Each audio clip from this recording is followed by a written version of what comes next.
There are many, many Mary J. Blige stories I would never tell any of you in this room. Just because me and Mary have been friends for a really, really long time. Like, we started together. She's probably in this business of people I've met since I've been in this. She's probably my longest running friendship, my oldest friendship. We just celebrated our birthdays together.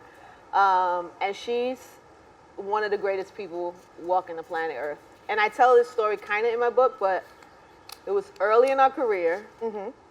I was broke. Mary was already kind of popping. She was already popping. I got an eviction notice on my door. Ooh. Now I'm already on the radio. People know me already. I'm on the radio. I'm getting evicted from my apartments many years ago. Wow. Do you remember how much your rent was? Yeah, it was, I want to say it was $1,400 a month at that time. That feels like a lot. It was a lot, but it was a beautiful building. It was like my first luxury building. I was doing it. Clearly, I couldn't afford it. Clearly, I was not ready. I had a BMW. I was like, you had a doorman, but no I was money. young. I was just starting to get some bread, and I didn't know how to handle it, right? So I wasn't paying my rent. Yeah. And it was like one of my first apartments.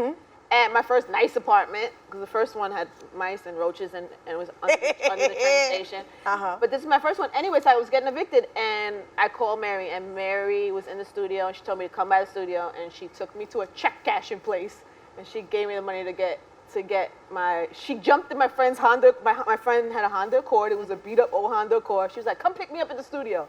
We went and picked her up in the Honda Accord.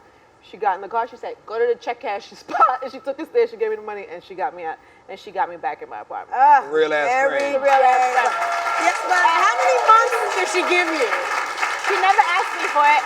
She never asked me for it back, and she never judged me. You know what I'm saying? She never judged me for that. I want to be rich like that, where I could be like, yeah, I'll pay your rent, and then forget to ask for my money back.